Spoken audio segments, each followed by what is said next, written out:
आज जगाला शिकण्याचा अधिकार दिला ज्याने मजला आज संविधानाचा आदर करते संविधानाचा आदर करते करुणी माळाचा मुजरा त्यास करुणी माळाचा मुजरा त्यास माझ्या चेहऱ्याचा रंग कोणता असावा हे माझ्या हातात नव्हतं माझ्या चेहऱ्याचा रंग कोणता असावा हे माझ्या हातात नव्हतं मी कोणाच्या पोटी जन्म घ्यावा हे माझ्या हातात नव्हतं हाताचे रेशमा नव्हे तर काळाचा चमंगी असणाऱ्या पिरदार मराठात आपलं भविष्य सामावलेलं असतं हे मी आज तुम्हाला सांगण्यासाठी इथे आले आहे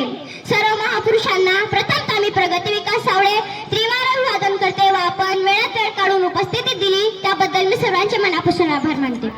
उपस्थित मान्यवर वंदनीय गुरुजन वर्ग व माझ्या मित्रमैत्रिणींनो तुम्हा सर्वांना प्रजासत्ताक दिनाच्या हार्दिक हार्दिक शुभेच्छा स्वातंत्र्यानंतर 26 जानेवारी 1950 रोजी राज्यघटना अंमलात आली स्वराज्यानंतर स्वराज्याची स्वप्न भारतीय जनता पाहू लागली पंडित जवाहरलाल नेहरू सरदार वल्लभभाई पटेल लाला लजपत राय यांच्या नेतृत्वाखाली भारत सुखाने नांदेल असे दिसू लागले मित्रहो स्वातंत्र्यानंतर कर्तव्य कृतीच्या समाजाला मनामनात स्वार्थ जागू लागला सत्ता मिळवण्यासाठी पैशांचा स्वार्थ पडसाला पोहोचला गोरगरिबांना देऊ केलेली मिडवाकरी त्यांच्यापर्यंत पोहोचायचा अशातच भ्रष्टाचार नावाचा एक नवीन शिष्टाचार देशात सर्वसम्मत झाला मित्रहो कोणताही आदर्श नसलेली नवीन जात नव्या पिढीच्या रूपाने हिंदुस्थानात जन्माला आली स्वार्थ हा त्यांचा धर्म आहे भ्रष्टाचार ही त्यांची संस्कृती आहे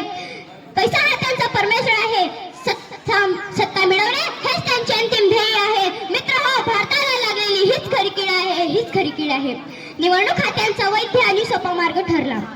या देशात राजकीय सामाजिक कौटुंबिक वेगवेगळ्या संस्था आणि संघटना निर्माण व्हायला लागल्या यातूनच राजकारणाला सुरुवात झाली या देशात डॉक्टर बाबासाहेब आंबेडकरांनी दिलेल्या घटनेत अहिंसा देशाचा पाया होता धर्मनिरपेक्षता हा त्यांचा जावा होता तिथेच धर्माच्या नावाखाली हिंसेचा कल्लोळ उठू लागला त्या काळच्या आणि देशप्रेमीच्या भावनेने जिथे पूर्वजांनी आपले रक्त सांडले त्याच मातृभूमी तीच माती स्वार्थाच्या आणि धर्माच्या नावाखाली एकमेकांशी भांडू लागली महागाईचा उद्रेक वाढते बेकारी कमी भ्रष्टाचारी राज्यकर्ते यामुळे सामान्य जनता त्रासून गेली डॉक्टर बाबासाहेब आंबेडकरांनी दिलेल्या घटनेची कुठेतरी पायमल्ली होत आहे असे नाही वाटत मित्र आपल्याला